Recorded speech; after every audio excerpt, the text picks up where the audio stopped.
You might look at the title or thumbnail for this video and scoff a bit. After all, harem anime are at their core mindless ecchi fest designed to fill late-night anime slots, sell overpriced uncensored Blu-rays, and generate free advertising as otaku take to forums and social media to defend and share fan art of their personal favorite waifu, or sometimes husband. So what's the point of a wholesome harem? Wholesome with a W, I mean, not...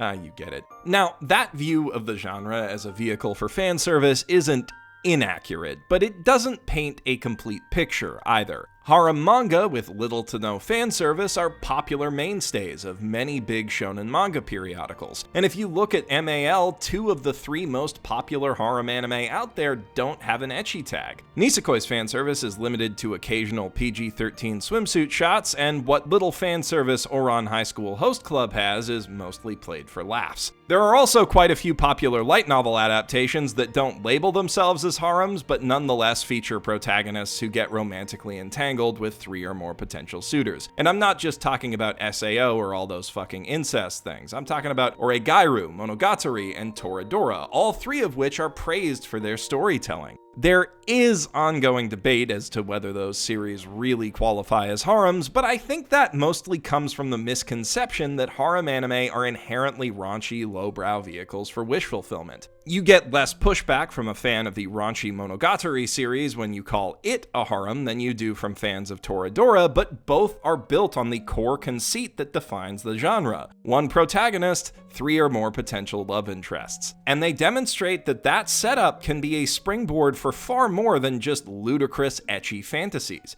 It can also provide a solid basis for telling interesting, character-driven stories. When you break it down, the harem plot structure is really just a narrative lens that allows your audience to see how your entire cast behaves in intimate moments, with the protagonist serving as a common denominator or control to highlight the differences between them. And at the same time, it's a lens that lets us see many different sides of that protagonist's personality. In a good harem anime, each of the hero or heroine's potential suitors offers them something the others don't. Each speaks to some fundamental part of their personality or fulfills one of the desires that drives them as a character. Figuring out what you do and don't want in a long-term romantic partner is a really important and often challenging part of growing up, and the harem genre is uniquely well suited to exploring that kind of romantic character development. Unfortunately, most of the companies and writers who tell harem stories seem to view that structure more as a narrative lens that allows their audience to see how their entire cast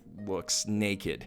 And while High School DxD proves that it's not impossible to tell a good story with that intent, in a lot of cases, approaching the genre from that angle gives us boring, blank slate doormat protagonists and annoying, repetitive tropes like the accidental pervert gag that exist purely to generate fan service and artificial conflict. The dime a dozen cookie-cutter anime and manga that we all picture in our heads when somebody says harem anime are a symptom of this distorted view of the genre. And wholesome harem anime, like this season's Quintessential Quintuplets, provide a powerful antidote to those symptoms. After all, if a series can't rely on the promise of cheesecake dessert to keep its audience engaged, it stands to reason that it would need to offer up a satisfying main course instead. And the Quintessential Quintuplets does exactly that.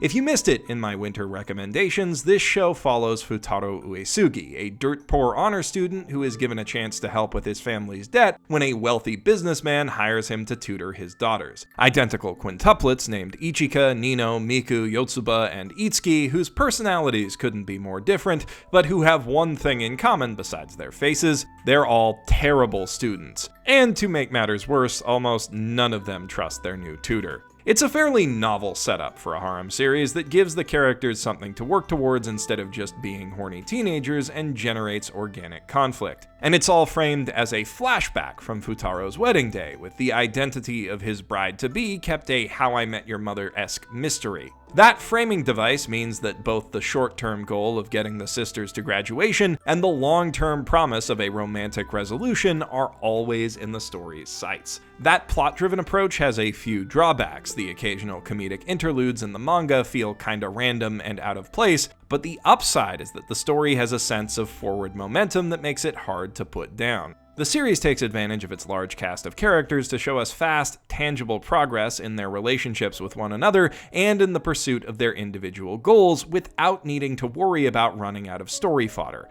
And it really makes you care about all of them. Each of the quintuplets stands apart from the rest, and they all manage to capture the appeal of your standard waifu archetypes without being entirely defined by them. Ichika is a laid-back older sister type who likes to tease Futaro, but she's got a serious side and big ambitions that she works hard to achieve. Nino is standoffish and manipulative, but she cares deeply for her sisters, and she's also a fashionista with a thing for tough guys. Miku is quiet, self-conscious, and bookish with a secret otaku streak, but she's also fair-minded and honest. Yotsuba is almost your typical Genki girl, scatterbrained, optimistic, and athletic, but she's also self-sacrificing to a fault. Lastly, Itsuki has many hallmarks of a Type B tsundere, but she also has nurturing, motherly qualities, and more than anything, she hates to feel like a burden. They're great characters individually, with their own clearly defined motivations and values and a good balance of strengths and flaws. But they've also got great chemistry as a group. In a lot of harem series, the girls kinda just exist adjacent to each other as acquaintances whose lone commonality is wanting to bang the same guy,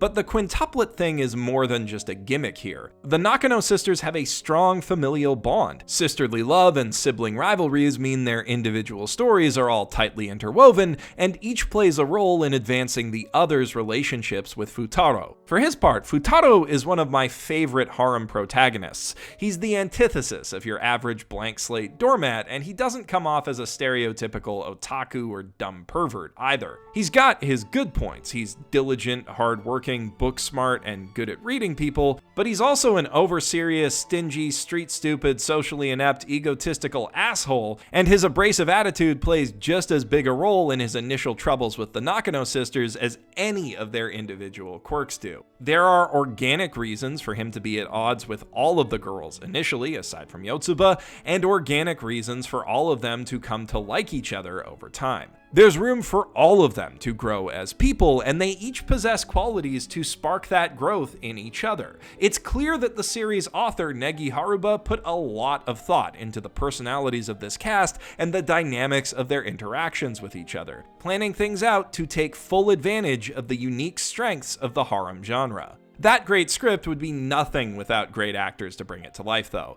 Futaro is played by protagonist Kun himself, Yoshitsugu Matsuoka, while the Nakano quintuplets, Itsuki, Yotsuba, Miku, Nino, and Ichika, are played by Inori Minase, Ayane Sakura, Miku Ito, Ayana Taketatsu, and Kana Hanazawa, respectively. A quintet of A-list seiyuu who each turn in characteristically excellent performances, both playing their characters and singing as them in the show's super fun OP. The acting in this show is stellar across the board, and it's kind of the anime's biggest saving grace. See, when I tell you that you should watch Quintessential Quintuplets, I want you to put a little asterisk next to that statement in your head, saying maybe you should read it instead. The anime production has many good points, as I've mentioned already, but its quality is uneven, to put it mildly. At its best, the show has nice shot composition, and its art is nicely shaded and colored, if a little stiffly animated. At its worst, though, it can go horrendously off-model and look as bad as any of the shows that I featured in my worst anime of the year list. Though the polish is there when it's most needed, and it really seems like Tezuka Productions wants to make this into a great anime, for whatever reason, be it due to time constraints or lack of staff, they clearly had to cut a lot of corners. The writing and acting is good enough for me to want to keep watching through those problems, but I can understand that not everyone will be able to put up with them. If that's the case for you, you could wait for the inevitable Blu-ray release to see what they fix,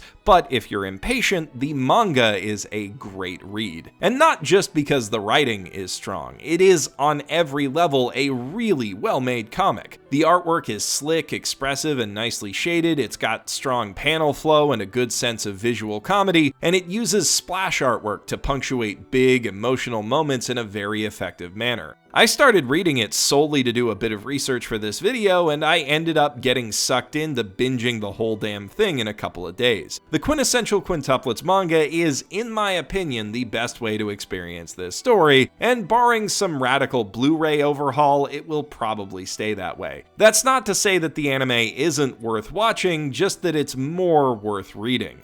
And if you would like to read it, now is a fantastic time to pick it up, since Bookwalker has the whole series on sale for 50% off Volume 1 and 40% off Volumes 2 through 5. And if that reduced price doesn't convince you, you can use my promo code BASEMENT when you check out to get a 600 yen discount and pick up Volume 1 absolutely free. Wow, that's convenient. It's like I planned this Bookwalker sponsored video to coincide with that sale or something. Now, if you've never heard of them, Bookwalker is Kadokawa's official ebook store, where you can buy hundreds of English language light novels and manga and read them instantly on your phone, tablet, or PC. Bookwalker lets you keep an entire manga library in your pocket and makes for quick, easy reading whether you're on a flight, on your daily commute, or on the can. It's a super convenient app that has allowed me to drastically increase how much I read since I started using it. And unlike other mobile comic readers, Bookwalker doesn't make you compromise on the fidelity of a physical book.